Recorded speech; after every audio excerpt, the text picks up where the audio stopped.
인사 다시 한번 드리겠습니다. 이번 학술대회 토론을 맡게 된 천주대학의 편주승입니다. 작년 이맘때쯤이죠. 작년 8월로 기억합니다마는 우리 조선 화녀승람을 편찬하신 우리 송석 이병자인자 어르신 학술대회 좌장을 맡았었는데요. 1년이 지나서 우리가 누구나 잘 알고 있는 묵재 선생의 학술대회도 좌장을 맡게 돼서 개인적으로 과분한 영광이라고 이렇게 생각을 합니다. 어쨌든 좌장 역할은 저는 무엇보다 시간관리 철저히 지키는 게 좀 중요하다고 생각을 합니다. 마지막 발표를 해줬던 우리 윤 선생님께서 시간을 맞춰주셔서 그나마 다행이라고 생각을 하고요. 지금부터 토론 시작하도록 하겠습니다. 저희는 5시 40분까지 토론을 종합토론 마쳐야 되는 것 같습니다. 발표자분이나 토론자분도 아시겠지만 지금 연로하신 어르신께서 이렇게 좌중을 끝까지 지키고 계시기 때문에 가능한 시간을 꼭 좀 지켜주십사 하는 부탁을 드리겠습니다. 첫 번째로 원래 발표를 해주셨던 그 묵재 이기 선생님의 경세 실천과 일국 철학의 괴생은 황희도 선생님 발표와 토론을 우리가 직접 봐왔기 때문에 그건 이제 건너뛰고요. 바로 두 번째 주제인 연세대 김영훈 선생님의 묵재 이기 선생님의 정치활동과 경세론에 대해서 전 저헌 이석경 학연구소 소장을 지내신 이지혜 선생님께서 토론을 해주시겠는데요. 제가 좀 발표자분들 발을 들으면서 제가 토론문을 봤는데 선생님께 토론문이 하나의 발표문이 될 만큼 아주 깊이도 있고 양도 많습니다. 선생님이 또 나름대로 조예가 있으셔서 질의에 대해서 본인의 의견까지 제시해 주셨습니다. 그러나 시간이 있기 때문에 한 주제당 주어진 시간은 10분입니다. 선생님께서 질의 이렇게 했습니다만 좀 최대한 축약해서 토론을 좀 맡아주시면 감사하겠습니다. 감사합니다. 이지입니다. 전부 앞에는 대학교 교수님이었는데 전학문연구소가 어떤 곳인가 모를 것 같아가지고 저를 잠깐 소개하겠습니다. 저는 묵재 2기의 5대주인 저헌 이석형의 학문연구소 소장으로 이충전공장소 32권을 번역했고 여기가 마침 한문연구소이기 때문에 저한테 굉장히 좋습니다. 간단하게 앞에서 김영훈 교수께서 이미 설명한 것은 아주 잘 하셨기 때문에 본문은 읽질 않겠습니다. 읽질 않고 질의사항으로 건너뛰겠습니다. 114페이지에 인조 시절에 이기의 정치 사상에 공감하고 적극적으로 참여한 사람은 어느 정도 된지 한번 교수님한테 여쭤보고, 그다음에 두 번째, 스승 율곡이 자기에게 도움이 되는 조정의 중심 이조 판서에 있을 때는 성인에 가깝다고 추앙하다가 병으로 세상을 하직하자마자 나라를 그르친 주인이라고 악하게 표현한 정여립을 송나라의 형사라고 선조는 얘기했는데 김 교수께서는 똑같이 형사라고 생각하시는지 여쭙고 싶습니다. 그 다음에 3번, 인조 반정이 폄하되고 묵재 이기가 공적에 비해 합당한 평가를 받지 못하는 큰 이유는 일본인 학자 이나바 이와기치의 은연중에 그 영향을 받은 추종자들의 영향도 있지 않을까 생각합니다. 고견을 부탁드립니다. 그 다음에 4번, 이기의 주화론과 국방대책을 포함한 경세론에 대해 반정공신 일부와 서인들이 상당 부분 외면하는 것은 국가관 차이로 볼 수 있는가요? 그 다음에 병자호란은 이미 광해군이 1619년 명나라 파병으로 잉태된 것이라고 생각되는데 이게 1627년, 1636년 병자호란으로 연결되는 거가 1619년부터 출발하는 건지 여쭙고 싶습니다. 그 다음에 마지막으로 이규의 바른 국가관과 굽히지 않는 책무감은 어머니 권씨 부인의 교육 결과로 볼 수가 있을까요? 이렇게 한번 여쭙겠습니다. 네, 시간이 없으니까 빨리빨리 질문에 답변을 하는 걸로 하겠습니다.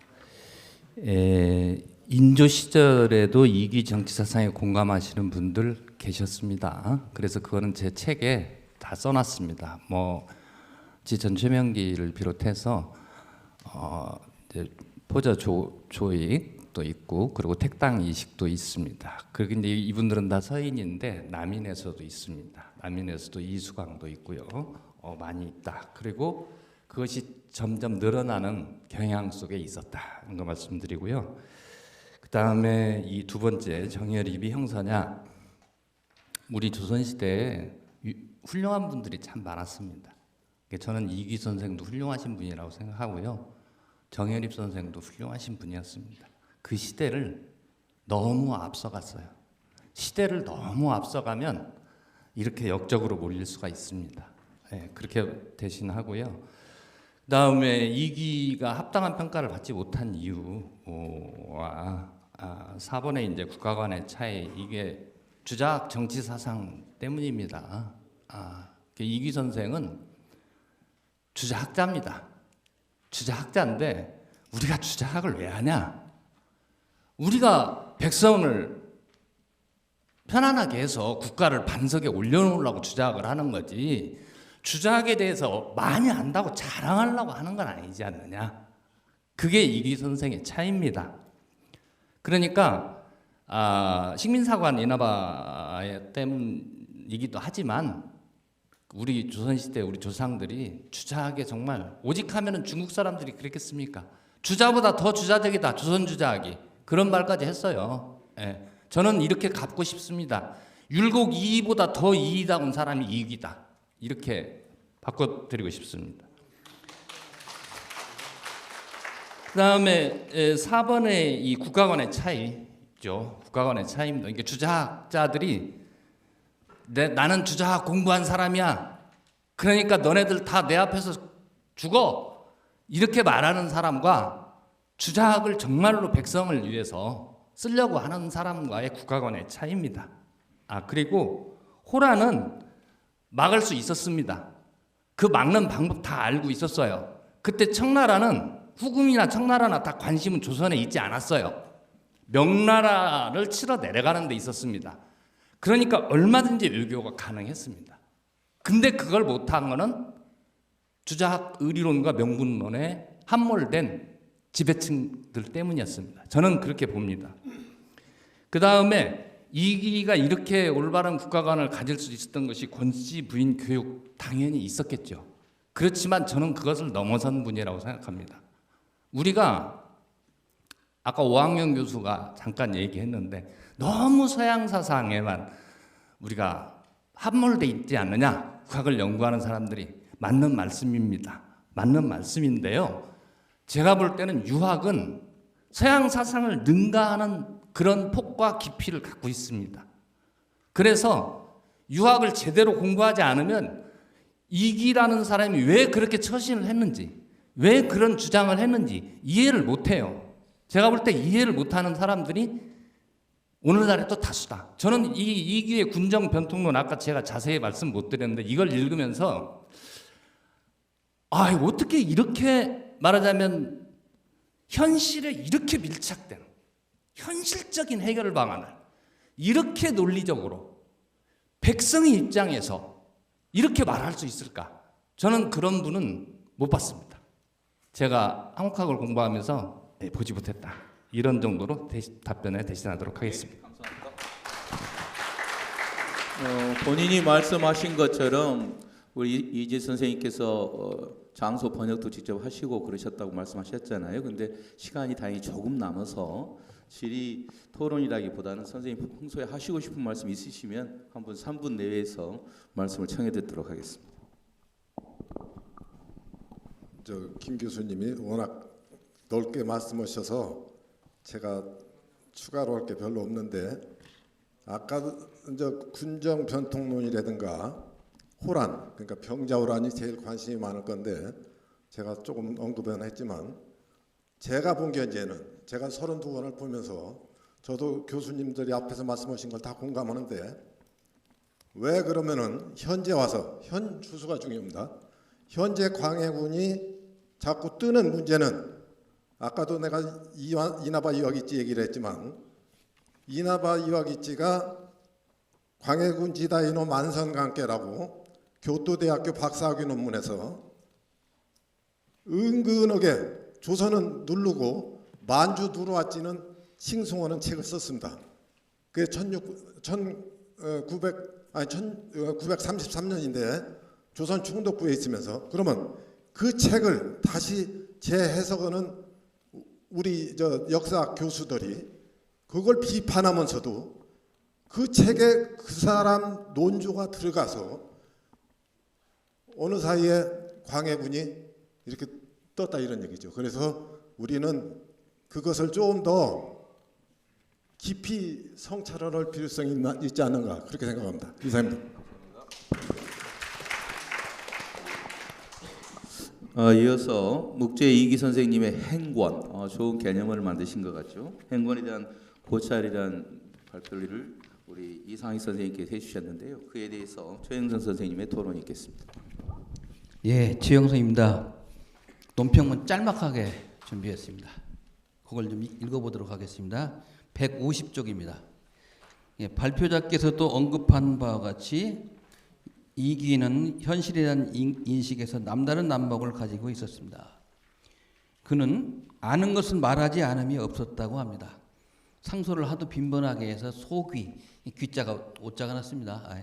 예, 소귀 소마라고도 불렸으며 임금과의 추대에서 인조임금이 경은 이제 그만 좀 하라. 다른 사람도 알고 싶어한다 라고 할 정도였다고 합니다. 그분의 시호가 충정공이죠. 이충정사, 충성으로서 사직을 안정시킨 그분이었지만 당시 사로는 그에게 그다지 호의적이지 않았습니다. 그의 건의가 매우 시의성이 있고 현실성이 있음에도 불구하고 무시당하거나 거부되는 경우가 많았습니다. 당시 집권 서인계에는 이귀 말고도 현실 감각이 있는 인사들이 적지 않았습니다. 대표적으로 최명길, 장유 이런 분들이 있죠. 이귀가 건의한 내용과 비슷한 내용을 다른 사람이 건의하여 받아들여진 경우가 있음에 비춰볼 때 이귀의 건의가 너무 앞서 나가거나 파격적인 내용이라서 받아들여지지 않은 것만은 아닌 것 같습니다. 똑같은 내용을 아래였는데 어떤 사람 그걸 받아들여지고 어떤 사람은 그것을 안 받아들여지고 하는 그런 것에 비춰봤을 때 그렇다는 겁니다. 오늘날의 입장에서 그 평가하는 것도 중요하지만 당시 지성계의 평판이 어떠했는가 이것까지 같이 아울러서 봐야 제대로 볼 수 있다고 생각합니다. 이 점에 대해서 발표자 견해를 듣고 싶습니다. 자, 두 번째입니다. 발표자는 정치가로서의 이기의 또 다른 면면은 그가 권도를 매우 활용했다는 점이다 라고 이렇게 말씀을 하셨습니다. 보통 원칙론 얘기하기는 쉽지만 융통성에 관계되는 권도는 참 어렵죠. 말하기가 어렵죠. 당시 권도를 많이 활용한 또 다른 인사로는 최명길, 장유를 빼놓을 수가 없습니다. 이들 두 사람은 오늘날 비교적 높은 평가를 받지만 당시만 하더라도 사론에 득죄한 사람, 죄를 지은 사람으로 지목되었습니다. 청나라와의 화의를 주창했다는 것이 저들 두 사람의 죄목 아닌 죄목이었습니다.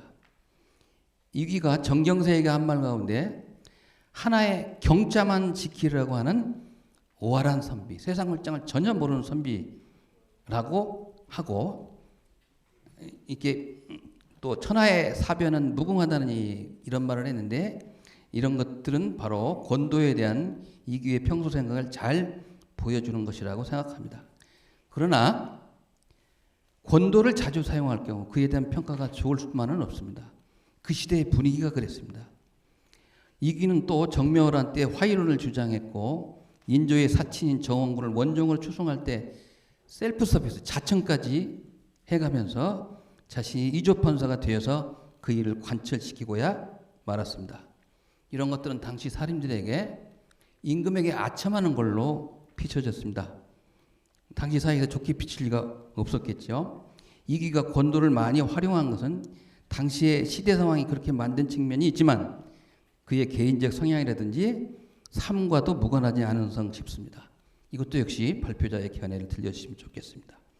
세 번째입니다. 이기는 인조 반정의 1등 공신으로 나중에 인조의 묘정에도 배양되었지만 오늘날 그에 대한 평가는 그다지 높지 않은 것 같습니다. 그 이유는 무엇일까요? 저평가된 데에는 분명한 부당한 측면이 있을 것입니다. 그러나 저평가되었다면 그 이유는 찾아야 되지 않을까요? 그것은 이기 개인에게서 찾는 것과 당시 조선 후기 살림의 풍토 속에서 찾는 것이 병행되어야 할 줄로 합니다. 이 문제는 아까 얘기했던 질문 1, 질문 2와도 연계되는 것입니다. 이게 하나하나 해주셔도 좋고 뭉뚱그려서 해주셔도 좋고 짤막하게 한마디 해주시면 도움이 될 것 같습니다. 이상입니다.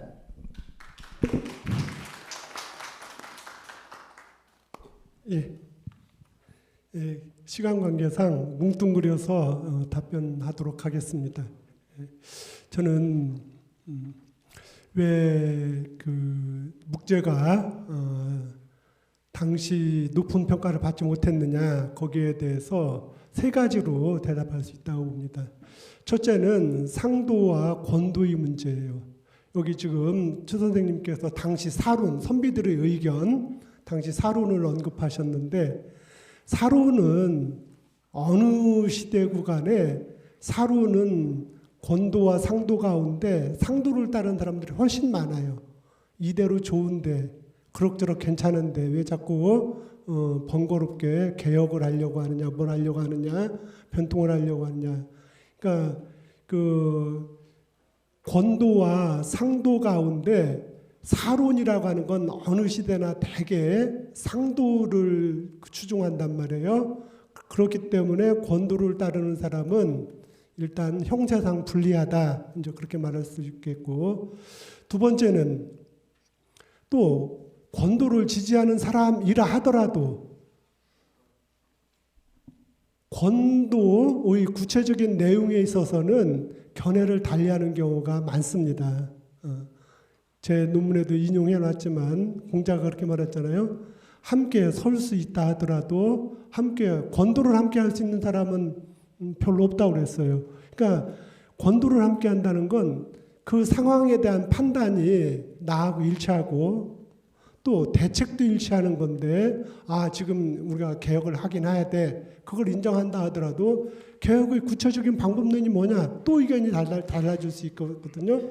그러니까 구체적인 권도를 지지한다 하더라도 그 구체적인 내용에 있어서는 또 다르기 때문에 의견이 분분할 수 있는 거거든요. 근데 상도에 있어서는 의견이 분분할 게 없어요. 상도는 이미 정해진 원칙대로 컨트롤 따라가는 거기 때문에 의견이 오히려 일치되는 거거든요.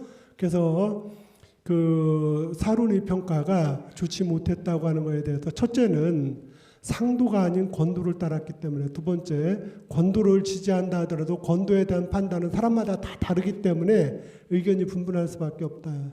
그 다음에 이제 세 번째는 방금 추 선생님께서 이제 예시를 들었는데 예컨대 그 정원군을 추승하는 문제, 원종 추승 문제는 그건 인조한테 아첨하려고 하는 거 아니냐 이런 평가를 당시에 얻었다고 그랬는데 그렇게 말하자면은 색안경을 낀 입장에서는 그렇게 또 오해받을 수도 있다 이 말이에요. 예컨대 묵제가 원종 추승을 하는 걸 그게 그 원종을 추승함으로써 인조의 왕권이 튼튼해지고 그게 우리나라가 바로 설 수 있는 길이라고 해서 그런 마음 때문에 원종을 추승하자 한 건지 아니면 뭐 그 연볼보다는 제밥의 마음이 있다고 원종 추승하는데 내가 공을 세워서 이렇게 하면은 혹시 묵제는 그 정성을 못했다고 그러는데 이 기회에 내가 정성 한번 할 수 있는 거 아닌가 그런 기대를 갖고 한 것인지 뭐 그렇게 의혹을 살 수도 있다고 봐요. 그런데 묵제의 좀 특수한 점은 그 일을 이루자마자 아까 말씀드렸죠.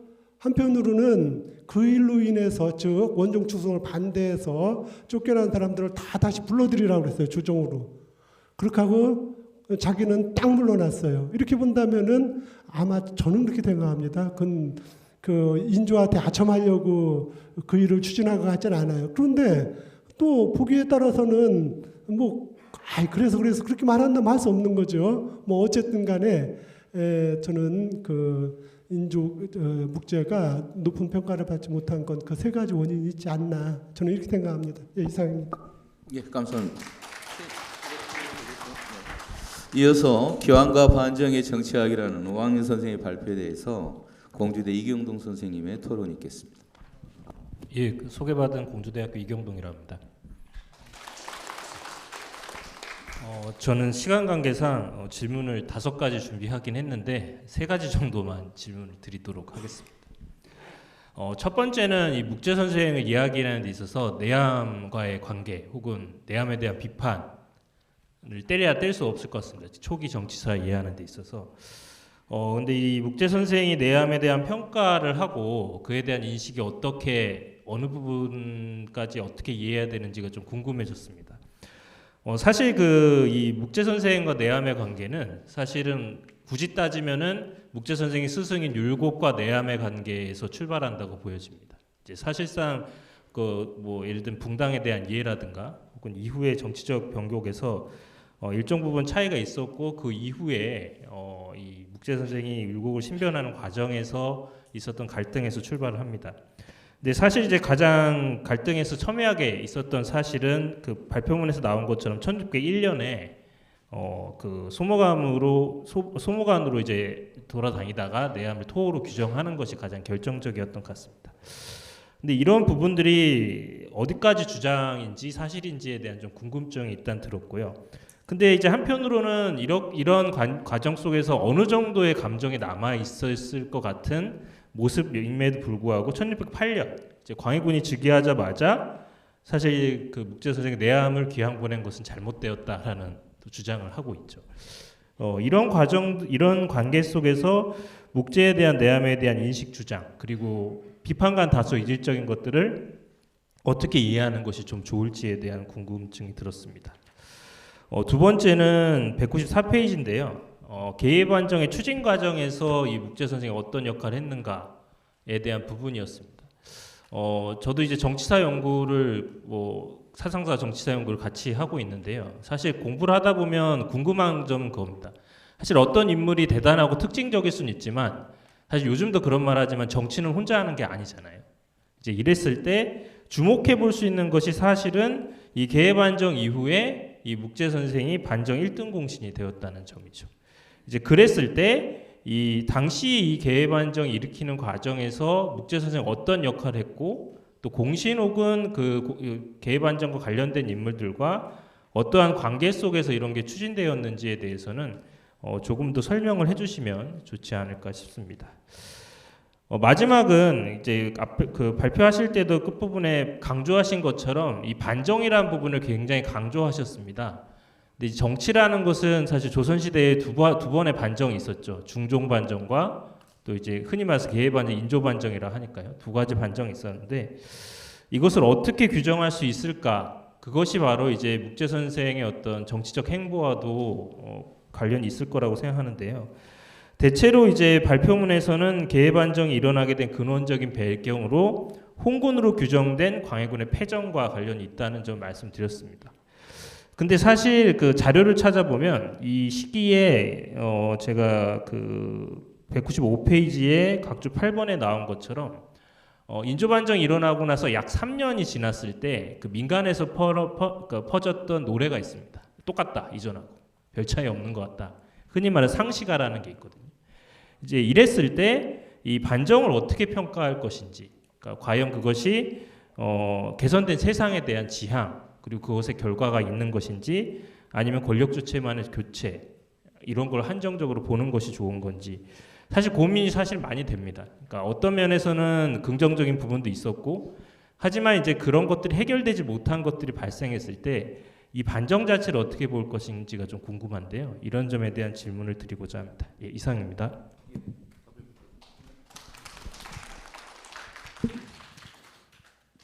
질문을 잘했다고 박수 치시는 거죠? 그러니까 제가 곤란해질 거다 이런 생각을 하고 계시는 거죠?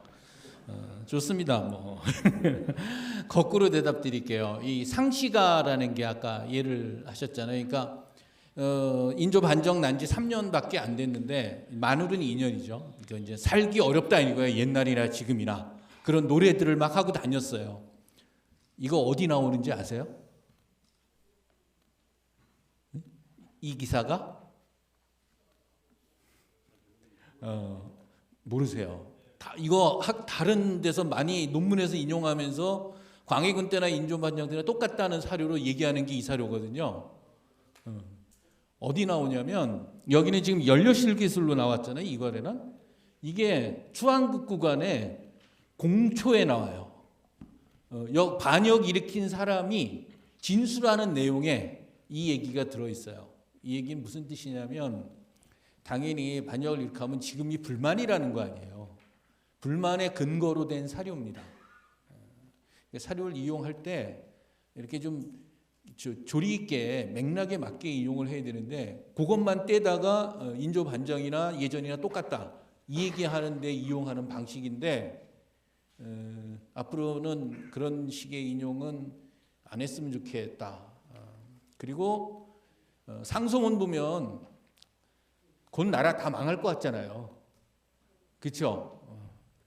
그러니까 수사로 쓰는 것과 여러 가지들을 이렇게 따져보는 훈련들을 많이 우리가 해야 되는데 너무 마음에 드는 사료만 뽑아다가 쓰는데 너무 익숙해 있다. 사료를 너무 쉽게 본다는 생각들을 제가 많이 가지면서 동시에 이 역사학의 낭만주의가 있어요. 제가 뭐냐면 어떤 상을 그려놓고 거기에 맞춰가지고 역사를 봅니다. 근데 아까 제가 반정이 뭐라고 얘기를 드렸냐면 이전 시대로 돌아가는 거라고 그랬어요. 거기엔 두 가지 가지가 있다고 그랬습니다. 광해군 시대를 정리하는 문제가 하나 있고 이전 시대를 복원하는 게 하나 있고 거기에 또 하나 있죠. 예전에 못 해결했던 문제를 해결하는 게 또 하나 있어요. 그런 반정 이후에 그 과정이 어떻게 됐는지를 촘촘히 따져봐야 되는 겁니다. 근데 그 과정이 불행하게도 인조시대 역사학에는 다 빠져 있어요.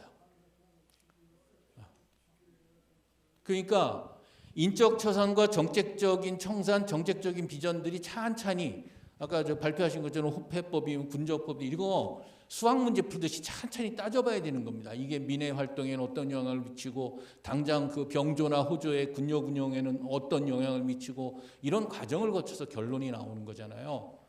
이런 과정이 지금 인조 반정 전후한 시기에 없어요. 연구가 몇 명 안 됩니다. 그러니까 이런 과정, 그래서 제가 낭만주의라고 얘기하는 거예요. 그림 그려놓고 거기에 맞추는 것만 생각하는 이런 것부터 극복을 해나갔으면 좋겠다. 그저 그런 책임은 이경동 선생이 져주세요. 질문하셨으니까 하세요. 그리고 이제 마찬가지예요. 묵제의 역할 이런 거예요. 제가 자료를 보면서도 느끼는 게 제가 다룬 시기만 해도 한 40년 되거든요.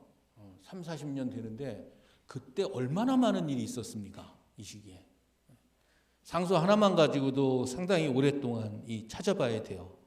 인적 자산 뭐든 더 따져봐야 됩니다. 당일 반정 전후한 그 며칠 상간도 정리 안 돼 있어요. 그거 쓰면서 실록 인용하고 혹은 연료실 기술도 제대로 인용 안 했고요. 어떤 사람이 드나들고 어떤 사람이 제거되고 어떤 사람이 처형당했고 한 것들을 그 전력은 뭐고 과거에 한 일은 뭐고 정리 안 돼 있습니다. 거기다가 추한국 구간 있죠. 거기에도 잘 나와 있어요. 그 사료 인용 지금 정리 안 되고 있습니다. 쉽게 말하면 지금 제가 드리는 얘기는 이 시기에 대한 연구에 ABC가 안 돼 있다는 뜻을 얘기 드리는 거고 묵제에 대한 연구조차도 지금 이게 출발이라고 생각하셔야지 지금 여기서 나온 묵제에 대한 얘기가 다가 결코 아니라는 거를 다시 한번 상기해보자는 뜻으로 강조를 드리는 겁니다. 그리고 이제 거꾸로 한 가지만 얘기 드리면 끝에 정인홍과 얘기됐던 얘기를 하셨는데 한 가지예요. 그냥 당시에 어떤 행위를 호강이라고 표현하잖아요. 호고로자에 쓰인 강하다 할 때 그거는 지역에서 토짓한다는 소리입니다. 이게 사료한테 쓰는 말이 아니에요. 절대 사료한테 쓰는 말이 아니고 또 하나 이제 이걸 판단을 일단은 인정하고 더 따져보자라고 생각했던 거는 너무 디테일합니다. 그리고 그때 지방관으로 파견됐던 서성이나 이시발 등등에 대한 활동 행적과 연관을 시켜도 너무 잘 맞아요. 그래서 제가 1602년에 올렸던 정인홍 비판 상소를 믿을 장소다라고 생각을 해가지고 인용을 했던 겁니다. 이상입니다. 이렇게 협조해 주셔서 감사합니다. 우리가 40분이지만 이렇게 많은 분들이 계셔서 가능하면 우리 어르신들 한두 분을 모셔야 되는 점을 감안하고 토론과 거기에 대한 답변에 좀 응해 주시기 바랍니다. 다음으로는 그 노랄 수사의 편찬 과정에 관한 소고를 발표하신 안동 교수님 발표에 대해서 충청문화연구소의 임병건 선생님께서 토론해 주시겠습니다.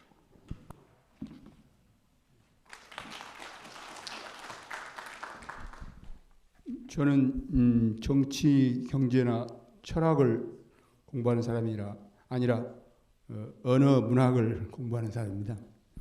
그래서 상당히 다른 내용의 발표와 토론을 하게 될 것 같습니다. 저는 이 연평 이규희 선생에 대해서 잘 모르는 사람이에요. 그러는데 안 선생님의 이 글을 읽으면서 이게 마치 그 중국 문학에서 쓰이는 시나 부 같은 그런 느낌을 받았어요.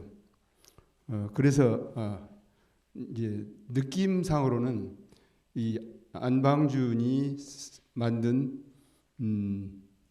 항의신편과 동환봉사가 이귀를 위해서 만든 노랄 수사와 서로 대칭이 되는 서로 대우가 되는 그런 형식인 것 같다. 그런 느낌이 들었어요. 그래서 그것을 제가 이제 두 가지 공통성이라고 말을 해봤습니다. 219쪽의 아래 세 번째 줄에서부터 보면은 조헌, 이귀, 안방준은 함께 성혼의 문인인 서인이었다는 점에서 공통성이 있고, 그러니까 우리가 시나 부를 쓸 때 대우를 말하는데 대우는 사실은 공통된 것들이거든요. 공통된 것들끼리 대우를 하거든요. 여기서도 이제 말하자면 조훈과 이귀, 안방준이 어떤 공통성이 있고 그래서 서로 거울과 같은 대칭되는 그런 모습이다. 그런 생각을 한다는 거죠. 그리고 지기가 강했다. 지기가 강했단 말은 앞에서 여러 발표에서 뭐 더럽다, 맵다, 과격하다 그런 종류 말들로 표현됐던 것들이죠. 그리고 실천적이고 그런 점에서 이 세 사람이 공통성이 있지 않았나. 조헌은 외란을 대비할 것을 아주 강렬하게 주장했고 또 700 의사와 함께 순국했습니다. 행동을 한 사람이죠. 그리고 또 이규희도 역시 군사 행동, 전란 수습 이런 것에 밝았고 인조환정의 주역을 맡았습니다. 그리고 안방준도 마찬가지로 이 의병 활동을 하였고 또 이제 조헌과 이귀의 그 행동, 실천적인 그리고 좀 맵고 강렬한 그들에게 크게 감흥을 한 것이죠. 그리고 두 번째로는 안방준이 정리해낸 조헌과 이귀의 유고에도 상당한 공통성이 있어 보입니다. 각종의 문장 형식을 포함한 일반적 문집의 형태가 아니고, 그러니까 대체로 문체에 따라서 시에서부터 시작해가지고 산문, 무슨 신우문자 그런 종류 여러 형태의 그 문장들을 종합해가지고 만드는 그런 문집 형태가 아니고 시간 순서로 이렇게 사건과 생활을 기록한 그런 일기의 형태도 아닙니다. 그래서 이제 말하자면 항의신편과 동환봉사가 목재일기에서는 공통적으로 이 두 인물에 대한 기록이 그 안방준의 편찬물이 공통적인 형태를 가지는데 이게 문학 작품이 아니라 입언, 주장, 정치, 현실에 대한 현실에 대한 어떤 주장이 강조되고, 그리고 이제 이걸 편찬하면서 주제 인물에 대한 이 안방준의 인식, 안방준이 평가하는 내용을 중심으로 만들어졌다.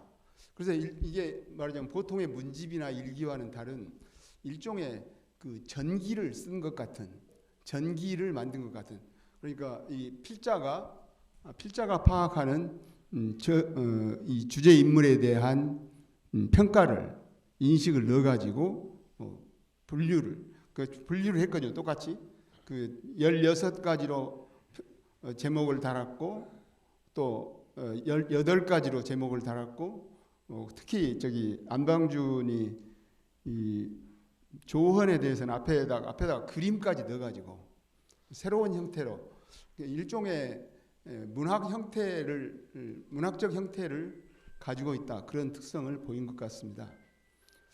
그래서 책의 이름을 또 노랄수사라고 했는데,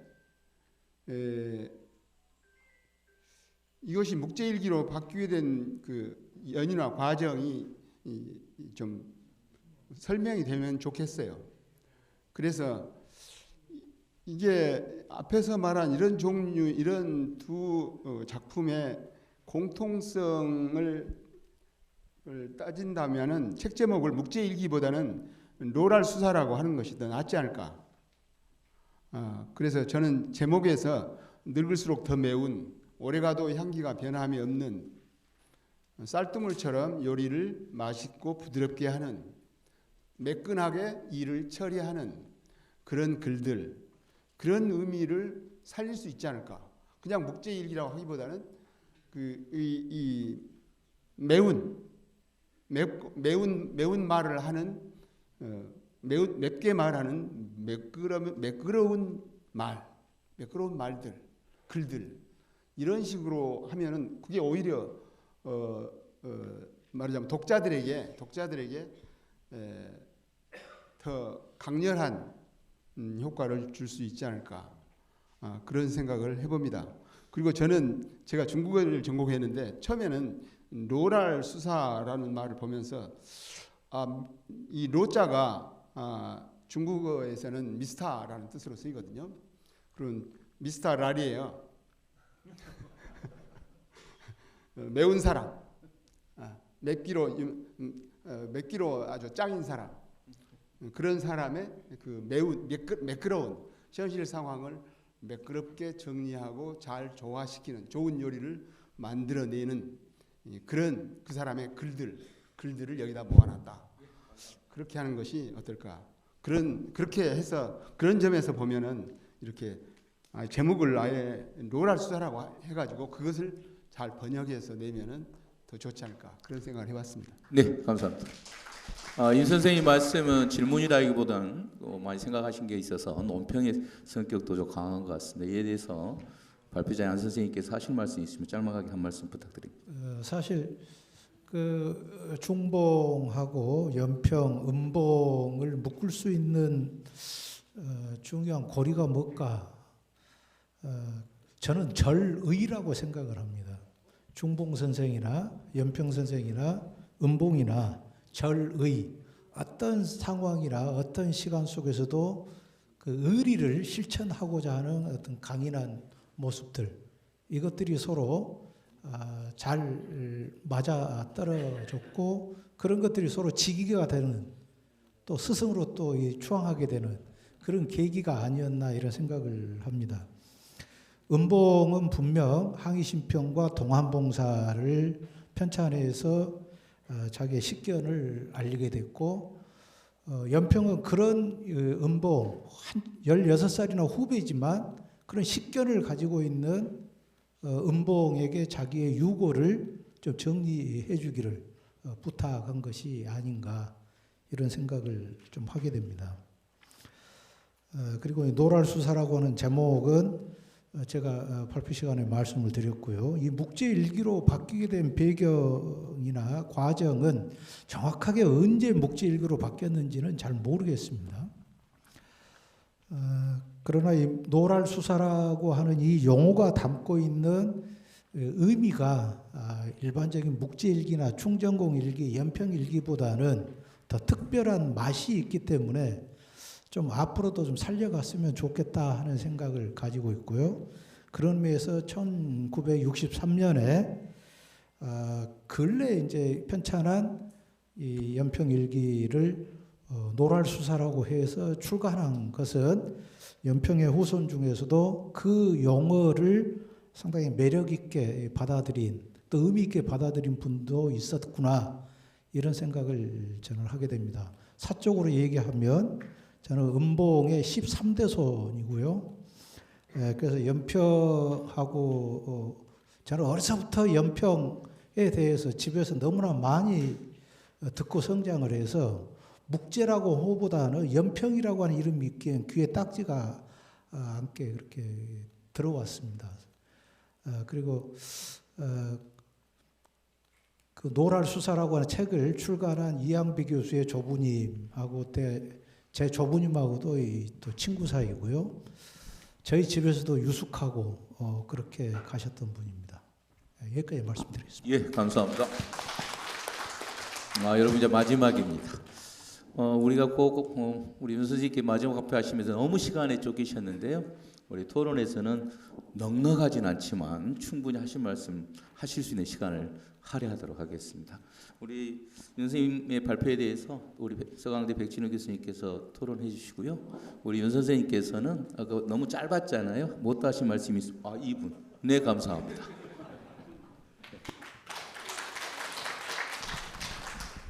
네, 안녕하십니까. 소개받은 백진우라고 합니다. 저는 한국한문학을 전공하고 있고요. 옆에 앉아 계시는 쟁쟁한 선생님들에 비하면 자리에 앉아 있는 게 송구할 정도로 학문이나 이렇게 아직 좀 얕은 상태입니다. 아마 이제 그 공부를 오래 하다 보면은 좀 이제 예전에 봤던 자료들이 다시 한번 이렇게 만나지고 하는 경우가 있는데요. 아까 윤지한 선생님께서 잠깐 말씀하셨는데 제가 한 15년 전쯤에 미국 그 버클리 대학에 있는 자료들을 조사를 한 적이 있었습니다. 한 2주 정도. 그때 이제 저는 박사과정이었고 위에 교수님 2분하고 후배 1명하고 넷이서 한 2주 동안 400총 1300책 정도를 조사를 했습니다. 그때 많은 자료들을 봤는데 그때 봤던 가장 중요한 자료 가운데 하나가 아까 말씀하셨던 이 충전공 비어방약이라는 책이었습니다. 그래서 그때 같이 가셨던 교수님들께서도 우리가 이번 조사에서 가장 귀하게 얻은 자료가 있다면 바로 이거다라는 말씀을 하셨거든요. 근데 그런 또 인연이 돼서 이렇게 또 이 자리에서 토론자로 있게 된 것 같습니다. 그 자료는 아마 국내에서는 실물을 만져본 사람은 한 4명 정도밖에 안 될 건데요. 지금은 그 온라인에서 원문을 충분히 보실 수 있으니까요. 한번 관심을 가지고 보셔도 괜찮을 것 같습니다. 저는 이제 질문을 좀 나눠서 한 3개로 했는데 사실 결국은 한 가지입니다. 한 가지고요. 제 발언보다도 윤지한 선생님의 답변을 좀 길게 듣고 싶어서 간단하게 좀 여쭤보도록 하겠습니다. 사실 그 아까 문학 연구의 어려움을 말씀하셨는데 그 문학성을 띠는 글이 별로 남아있지 않은 상황 속에서 문학성을 논한다는 게 상당히 어렵거든요. 그런 측면에서 상소문을 제재로 택했다라는 것은 저는 아주 좋은 전략이라고 생각을 하고요. 또 최근에는 상소문에 대한 연구도 많이 되고 있습니다. 주로 이 상소문은 아까 잠깐 말씀하셨는데 심기를 건드려서는 안 되는 글이잖아요. 그러니까 아슬아슬한 줄타기가 필요한 글, 그러니까 수사적 전략이 많이 필요한 글입니다. 그러면서 봤을 때 아까 발표문을 다 읽지는 않으셨습니다만 이 발표문 자체는 사실 그 수사의 분석에 있어서는 뭐 흠잡을 데 없이 잘 쓰여진 글이라고 제가 대신해서 말씀을 드려도 될 것 같습니다. 이제 다만 궁금한 건 그런 부분입니다. 이 묵제 선생님께서 상당히 현실적인 측면, 구체적인 측면, 뭐 민생, 경제, 사법 이런 부분들을 구체적인 것들을 많이 건드렸고 아까 잠깐 얘기 나왔던 비어방약 같은 경우에도 군제사에 있어서 아주 중요한 자료로 손꼽힐 정도로 현실적이고 구체적인 내용들을 언급을 하셨는데 이 상소에서는 이제 구체적인 것들은 나와 있지 않습니다. 그러니까 유소이라고 해서 하고자 하는 바가 분명히 있을 텐데 거기에 대해서 대의 명분을 내세워서 인조의 답변을 반박하는 논리를 계속 보여주고 있거든요. 근데 그건 좀 어찌 보면 당연한 당연하게 느껴지는 게 인조가 처음부터 그렇게 단언을 하거든요. 나 당연한 말 듣고 싶지도 않다. 학을 떼고 있으니까 거기에 대한 반박 명분으로서 대의 명분을 내세우고 그걸 계속해서 내 편의 상소에 이어가고 있는데 그 기저에 흐르는 그렇다면 그 숨어 있는 정말 묵재 선생님께서 원하는 게 무엇일까라는 것들이 상소 자체에서는 잘 나타나지 않는데 그 부분에 대해서 아마 윤지한 선생님께서 이렇게 조금 더 고민을 해보셨을 것 같습니다. 글로는 쓰지 못한 부분이 있다 하더라도 구두로는 답변을 드릴 수 있을 것 같아서 그 부분에 대해서 여쭤보고 싶습니다. 이상입니다. 예, 윤지한입니다. 아까 15분 동안 여러분들에게 말씀을 드렸는데 그것 때문에 이제 좌장을 맡으신 변 선생님께서 많은 시간을 할애해서 이야기를 해도 된다라고 말씀을 해주셨습니다. 정말 감사한 이야기인데 그럼 얼마를 써도 되느냐는 이야기를 안 해주셨습니다. 제가 이제 1994년에 대학에서 강의를 처음 시작했습니다. 그러니까 지금 이번 학기가 딱 30년이 되는 해입니다.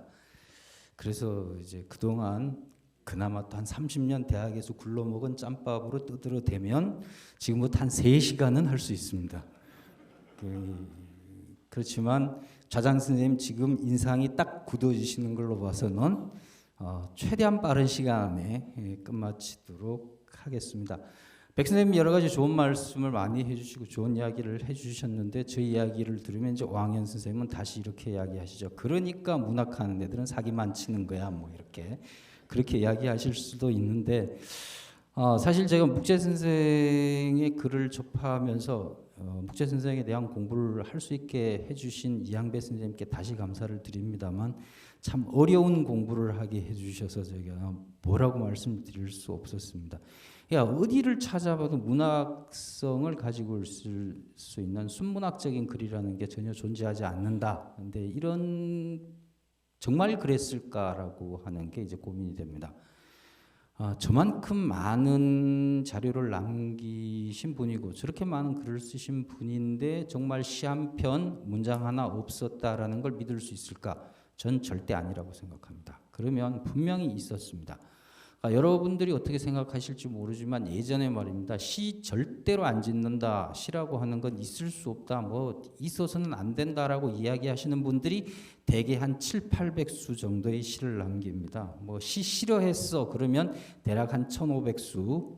시 정말 좋아해 한 3000수 정도 남고요. 좀 많이 썼다. 그러면 거의 10,000수 정도 갑니다. 그러니까 예전 분들에게 시라고 하는 것은 사교의 일환이었기 때문에 사대부 생활을 하면서 시를 짓지 않는다는 건 불가능한 거죠. 당연히 있었을 건데 어디 갔느냐? 그게 이제 문제입니다. 그게 이제 제가 지금 이제 묵재 선생에 대해서 접근하면서 가장 큰 고민이고요. 그리고 묵재 선생님을 볼 때 이제 여러분들이 묵재 선생님이 저평가됐다, 많이 뭐 알려지지 않았다라고 생각하시는 분이 있으실 것 같은데 그렇게 보시면 절대 안 됩니다. 왜 그러냐면은 묵재일기라고 하는 책이 대동야성에 수록될 수 있을 정도였다라고 하는 건 여러분들이 이게 그 당대 사람들에게 적게 알려지거나 적게 읽혀졌다라고 절대 보시면 안 됩니다. 특히 묵재일기가 연평일기라고 하는 새로운 책으로 만들어지고 한글 필사본으로 니연평일기가 나왔다라고 하는 것은 어떤 의미가 있냐면 여성들 혹은 우리가 흔히 이야기하는 중인이나 그 이하 계급에게까지 읽힐 수 있었다라는 이야기가 되는 거거든요. 그래서 아주 많은 분들이 접했다. 우리가 그것을 현재 확인하지 못한다. 뭐 이렇게 보셔야 되는 것이지 묵재 선생에 대한 관심이 상당히 부족했다. 이렇게 보시는 건 시각이 잘못되신 거 아닌가라는 생각이 듭니다.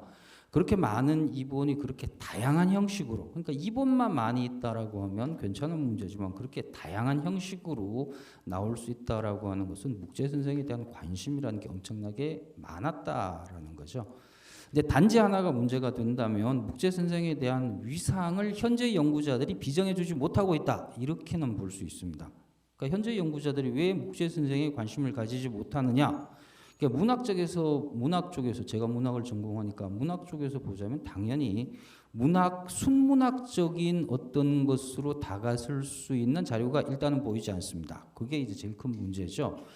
그 다음에 이제 목재 선생님 상소를 이렇게 쭉 보시면 상소의 기본 틀에서 어긋난 것들이 되게 많습니다. 아까도 잠깐 말씀드렸습니다만 목재 선생님의 많은 글을 모아놓은 이충전공 장소 가운데 소로 끝나는 글 몇 개 안 됩니다.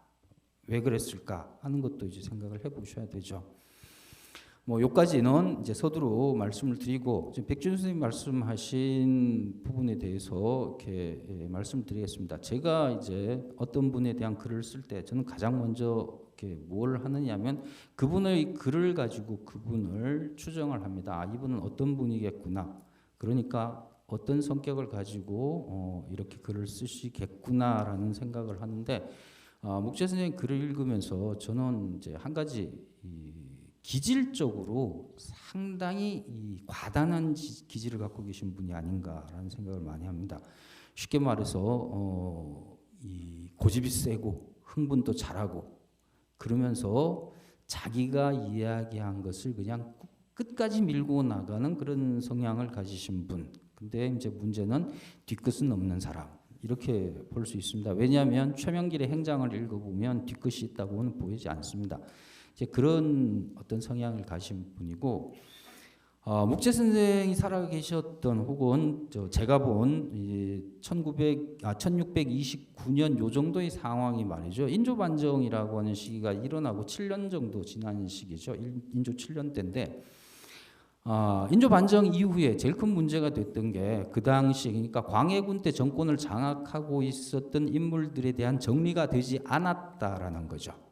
그러니까 이게 무슨 뜻이냐면 이 광해군 때 정권을 장악하고 있었던 그 일군의 집단들이 완전히 정계에서 물러나면 되는데 내보내지 못한 겁니다.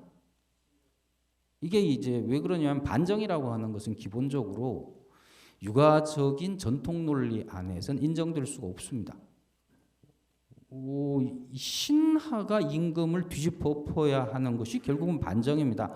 반정의 논리라고 하는 것은 맹자 때부터 나온 거기 때문에 당연히 있을 수가 있는 거지만 문제는 정상적인 관점에서 봤을 때 신하가 임금을 내쫓고 새로운 임금을 세우는 것이 되기 때문에 이게 진짜 육아적 논리에서 정당한가 이게 문제가 되는 거죠. 그러니까 반정이 일어나고 난 다음 반정의 주체 세력이 이전 세력을 완벽하게 일소하는 경우는 없다는 거죠. 그러니까 무슨 뜻이냐면 인조 초기 상황은 말이죠.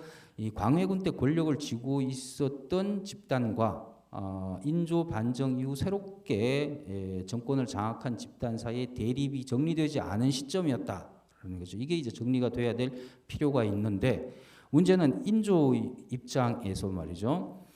자신과 함께 정권을 장악한 집단을 일방적으로 밀어주게 되면 결국 자기도 광해와 같은 꼴이 된다라는 어떤 두려움이 분명히 존재하고 있는 거죠.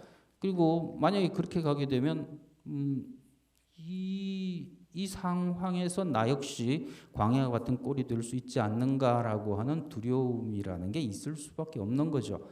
그래서 결국 이제 인조가 선택한 것이 조정론이라고 해서 각각의 분당에 있는 사람들을 하나씩 골고루 쓰는 겁니다. 하나 남인, 하나 북인, 하나 서인 뭐 이렇게 쓰는 거죠. 그러면 셋이 들어와 있으니까 셋이 편먹고 싸우지는 못할 거다. 뭐 이런 생각을 하게 되는 거죠. 근데 이런 인조의 생각에 대해 이제 반기를 든 것이 이제 목재 선생인 거죠. 그래서 목재 선생의 상소가 그렇게 나간 겁니다. 목재 선생의 상소의 논지는 이런 거였어요. 그러니까 요임금이나 탕임금처럼 믿을 만한 신하를 뽑아서 임금이 믿을 만한 신하와 같이 하면 그러면 나라는 잘 된다는 거죠. 그러니까 훌륭한 놈을 뽑아서 훌륭한 놈에게 믿고 맡기되 그 훌륭한 놈과 내가 같이 가게 되면 그 사이를 이간질하거나 회방하는 나쁜 놈들은 없을 것이고 제가 훌륭한 사람이라고 한다면 당연히 걔한테 맡겨서 운영이 되는 나라는 훌륭하게 잘 돌아갈 것이다. 이런 이야기가 되는 거죠. 그러다 보니까 이제 여러 가지 문제가 생기게 되는 겁니다. 이제 그 당시 정권을 잡은 사람들 입장에서 이걸 받아들여 줘야 될 것이냐 아니냐 아직까지 정리가 되지 못하고 뭐 왕영 선생님 뭐 아까 발표하실 때 보면 인조 반정 이후에 반란이라고 하는 게 1630년대 초반까지 계속 일어나죠. 이게 계속 반란이 일어날 수 있었던 것이 뭐냐면 인조 반정으로 정권을 장악한 집단과 인조에 대한 반감 세력이 1630년대까지 계속 존재하고 있었고 정권을 쥐고 있었다 이런 뜻이 되는 겁니다. 그 사이에서 이런 이야기가 나왔기 때문에 그렇게 된 것이 아닌가라고 추정합니다. 감사합니다. 예, 감사합니다. 우리 윤 선생님 안 모시면 어떨 뻔했습니까? 원래는 50분의 폐인데요. 6시까지는 시간이 있는 것 같습니다. 그래서 오늘 여러 어르신들 보시다시피 여기에 발표를 맡으시고 토론하신 분들이 문학을 전공하시고 역사를 전공하시고 성리학, 철학을 전공하신 분들이 계십니다. 그래서 한 2분 정도 질문도 좋습니다만 오히려 평소에 우리 국재 선생님 생각하시면서 연구한 사람들한테 나 이런 거 조금 당부하고 싶다 이런 말씀도 좋습니다. 한 2분 모시겠습니다. 네. 부탁의 말씀을 한 말씀 드리겠습니다. 판사공파 27대 선 원배입니다. 주부공파 회장을 맡고 있습니다. 안동교 선생님한테 여쭤보겠습니다. 이게 부탁의 말씀인데 제가 이제 전체 발표를 다 듣고 안 선생님한테는 질침에 이게 미시적인 부분을 가지고 설명을 해주시겠다고 그랬어요. 그러니까 거시적이 아니고 그러니까 정말 미시적입니다. 부분적으로는 제가 고맙게 느끼는 것은 노랄 수사에 대한 단어는 설명을 아주 잘 들었습니다. 근데 설명을 들으면서 이것은 미시적인 부분인데 안방준 선생님 학술 세미나에 있던 부분을 일부 따왔구나 이런 생각을 딱 받았어요. 그 이유는 전체적으로 응봉의 얘기가 응봉이란 단어가 한 70% 나왔고 7번 나왔고 그 다음에 우리 묵재 선생님 얘기가 30% 나왔습니다. 단어가 그 다음에 조금 들어보세요. 전체적인 설명안 중에서 연평이 사후에 대한 유고집을 부탁했을 때 사후에 자신의 유고도 수습 정리해 줄 것을 부탁했으며 응봉은 실용하면서 정리해 줄 것 의향을 비쳤다. 이런 단어는 좀 아니다 이렇게 봐집니다. 이건 안씨 집안에서 할 수 있는 얘기예요. 자기 주상을 위해서. 그러나 이쪽에 와서 실용하면서 부탁을 받았다 하는 그런 단어라든가 또는 이런 또 부분을 이제 발견했습니다. 정리유고에 대한 서신이 왔다 갔다 할 적에 안방준 선생님이 이쪽 20회 제 할아버지 쪽으로 보낸 서신이 3건 정도 되고 20회 할아버지 쪽에서 안방준 선생한테 보낸 게 21건 되는데 21건도 더 될 거다라는 단어를 또 후에 붙였어요. 그러니까 상당히 매달린 듯한 이런 부분을 묵재 후손으로 느꼈습니다. 그러니까 이제 이 부분이 이제 앞으로 학술대회가 계속 나간다 그러면 묵재 위주로 지금 7대 3을 3대 7로 바꿔서 해줘야 되지 않을까. 그게 내가 옆에 우리 총무한테 그런 얘기를 했어요. 아마 안동교 선생님이 안방준 선생의 후손이 될 것이다. 딱 들어맞았어요. 그죠? 13대 선이라고 그랬죠. 그러니까 이게 그쪽 학술대회에 쓰던 그 안건을 세미나 안건을 발췌해서 그냥 선생님 충분히 의사는 전달된 것 같습니다. 네, 잘 감안하시고 숙지하시고요. 짧게 소감 말씀해 주시죠. 제가 이 발표를 부탁을 받은 게 6월 달인데요. 6월 달에 제가 이항배 교수님한테 발표를 하나 부탁을 드렸습니다. 9월 15일 날 전라도 보성에서 음봉 학술 세미나가 있으니까 좀 와서 좀 음봉의 시문학으로 좀 발표 좀 해주십시오라고 부탁을 했더니 흔쾌히 승낙을 하고 바로 저한테 선생님도 하나 해주세요. 그래요. 그래서 좀 생각할 여유도 없이 이거 안 해주면 안 되겠구나 이런 생각을 해서 그럼 그렇게 하자고 하고 뭘 발표를 해주실랍니까? 그래서 제가 잘 알 수 있는 분야는 제가 이제 시간이 뭐 아주 넉넉하고 하면 다른 뭐 주제로 할 수도 있었겠지만 그럴 형편이 아니어서 그냥 노랄 수사 그거는 제가 자료 수집해 놓은 게 있었어요. 자료 정리를 하면서 그래서 노랄 수사의 편찬 과정을 좀 이렇게 밝혀지지 않는 서간을 가지고 좀 하면 어쩔까 그렇게 했더니 이양배 선생님이 좋다고 그렇게 해달라고 해서 이 품앗이로 사실 지금 이 학술 발표에 오게 된 거고요. 품앗이가 아니라도 물론 제가 와서 좀 하라고 하면 당연히 해야 될 그런 위치에 있죠. 그 서두에 월사, 연평, 음보 이 대화를 잘 한번 읽어보세요. 이게 음봉이 연평을 희롱하면서 한 것인지 그 잘 한번 읽어보세요. 서로 희롱하면서 헤어졌다라고 하는 것은 월사는 음봉이 이 항의심평과 동안봉사를 편찬해서 간행까지 하니까 그냥 칭찬을 한 거예요. 아무도 거들떠 보지 않을 때. 그 당시 이제 세평이나 중론이 정말 훌륭한 일을 했다라고 한 글들이 많습니다. 자, 그러니까 연평도 월사집에서 이 항의심편을 빌려다가 읽고 대체 맞는 말이다 말이에요.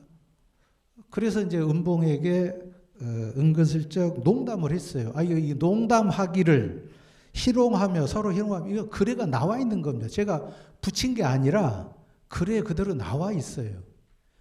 그런데 이것은 굉장히 품격이 높은 농담이고 희롱이에요. 잘 한번 읽어보세요. 이게 선생님 충분히 전달이 된 것 같고요. 아마 후손분으로서 충분히 그렇게 느끼실 수 있고 또 연구자 입장에서는 자료를 보고 하다 보니까 나오는 것 같습니다. 지금 배에 있는 이 선생님께서 한 1분 드리겠습니다. 시간이 없으니까요. 짤막하게 한 말씀 드리겠습니다. 연평이 유구를 안방준 선생한테 줬다는 것은 1614년도 광해군이 정인홍을 앞세워가지고 삭탈관직에서 내쫓으려고 할 적에 갑인년의 함사라는 거 있어요. 지금으로 말하면 진정서입니다. 한 30페이지를 줬어요. 그러니까 자네가 이걸 가지고 허게 후배니까 그거 가지고 충분치 않으니까 이시방 큰아들 셋째 아들한테 그거에 대한 자료를 좀 받은 거지. 그 유고라는 거가 광해군한테 어게인스트 하는 거. 내가 죄를 졌다면은 당신이 말이야 세자 시절에 내가 보호고 다녔는데 정인홍이하고 나하고 누가 저거 하느냐 그 얘기를 했어요. 그러니까 유고라는 게 그런 겁니다. 자, 약속한 거니까 한 분 정도만 더 모셔보겠습니다. 예. 고맙습니다. 저는 연안시 대종의 수석부회장으로 있고 첨사홍파 25소입니다. 오늘 제가 이 연평 부원군께서는 제가 옛날 그 역사책에도 나왔고 그래서 관심이 많았습니다. 그런데도 제가 여러 가지로 부족했고 근데 오늘 이렇게 여러분들이 좋은 발표를 해주셔서 아주 감개무량합니다. 감개무량하고 제가 이 발표한 중에서 좀 느낀 점은 좀 더 학술대회를 좀 여러 번 많이 해서 좀 더 많이 연구를 해야 우리 연평 부원군이 좀 더 살아나겠다. 지금 많이 아까 자꾸 이렇게 세상이 바뀌어졌냐 이런 얘기 나오는 것이 이런 것들이 좀 더 연구를 해서 좀 강화돼서 아까 특히 이 좀 철학 그 방면에 좀 부족하다 이런 면이 있었는데 제가 볼 때는 그런 것 같진 않아요.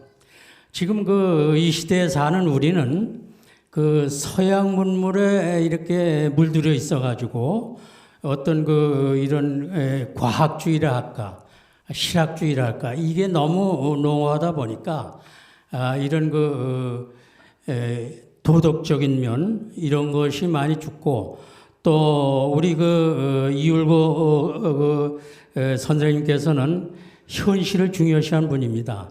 태희 선생님은 이상론을 중요했지만은 이율곡 선생 현실론을 중요시해서 실천을 중요시해서 거기에 대해서 그 스송의 사상을 갖다가 연평대원군이 온몸을 바쳐서 이런 실천을 했다는 것을 우리가 높이 평가해서 거기에 초점을 둬야지. 이게 뭐냐면 그런 쪽에 시간을 하다 보면 자기가 이 쌓아놓은 거를 기록을 남길 수가 어렵습니다. 그런데 그런 게 좀 부족했던 것 같고 그런 걸 좀 더 연구해서 한다면은 우리 이 학술대회가 더 좋은 평가를 받을 수 있고 제가 오늘 와서 많은 감명을 받았고 고맙습니다. 감사합니다. 예. 저도 끝으로 좌장으로서 이제 소임을 마치면서 외람되게 한 말씀 올리겠습니다. 저는 오늘 처음부터 학술대를 보면서 참 감회가 남달랐습니다. 그런 말 하죠. 권력은 2대를 못 가고 부는 3대 가기 어려운데 학문은 10대, 20대 갑니다. 오늘 저는 그 현장인 것 같았습니다. 우리 존경하는 이양배 교수님께서 연평 송석공회 해서 지금 이런 학자의 길을 가고 있고 안동교 선생님 책에도 나오죠. 보성에 죽곡정사라고 있죠. 우산, 음봉, 선생님의 학문적 자산을 오롯이 다 물려받은 분입니다. 그래서 지금 국가기관인 한국어학호남진흥원에서 부장님으로 계시면서 그래서 제가 그 이야기를 했습니다. 바쁜데 어떻게 왔냐 그랬더니 이양배 선생님이 불러서 왔다고 그러더라고요. 지금으로부터 한 400년 전의 교류가 이렇게 이어지는구나. 우리는 그 현장에 있었다는 겁니다. 정말 감회가 남달라서 끝으로 대한민국의 암울한 정치 현실에서 연평 같은 정치인이 한두 분 계셨다면 이런 아쉬움 속에서 한 말씀 올리겠습니다. 오늘 오학년 교수님께서 중요한 말씀하셨죠. 인조 반정이 400주년이 됩니다. 1623년 4월 양력으로 일어났는데 대한민국 학계 누구도 주목하지 않았습니다. 그런데 후손분들도 계셨고 또 중남대 한문학과 분들이 주도해서 우리는 그 자리를 열었고 역사 전공, 철학 전공, 문학 전공이 만난 겁니다. 그리고 왕님께서 이야기하셨습니다. 이제 시작입니다. 여러분 버클리 대학에 저 젊은 연구자가 했던 충정홍 비어방락 같은 거 얼마나 중요한 자료입니까? 이제 우리는 시작입니다. 그래서 끝으로 외람되이 감히 이런 말하면 제가 혼나는지 아는데요. 저도 연평부원군이 장성현감 지났지 않으십니까? 제가 장성 출신입니다. 송석공이 저희 집을 자주 다녀가셨고 그래서 감히 혼날 것 가고 끝으로 한 말씀 올리겠습니다. 저는 전주대학에서 교수하고 고전학연구 소장을 맡고 있는데요. 제가 궁금했던 게 몇 해 전부터 충청도 지역에서 충청 오현이란 말이 보통 명사화됐습니다. 21년도에 선양 학술대했을 때 여기 계신 분들도 가서 다 발표도 하고 그러셨습니다. 좋습니다. 동천당 우왕 얼마나 훌륭합니까? 초려 훌륭하고 그랬을 때 우리가 어느 선양을 할 때 선연을 이런 식으로 딱 그룹을 져버리면 참 아쉬움이 많습니다. 표현하기가 그러는데요. 오늘은 그런 자리인 것 같습니다. 그 5분이 훌륭하지 않다는 게 아니라 세상의 11호에 걸려가지고 본인의 진정한 가치와 우국충정을 제대로 평가보지 못한 우리 묵재 선생님 오늘 우리는 만난 겁니다. 우리가 오늘 이 학술대회는 이제 시작이다라는 걸 스스로 다짐하면서 이것으로 학술대회를 마치도록 하겠습니다. 감사합니다.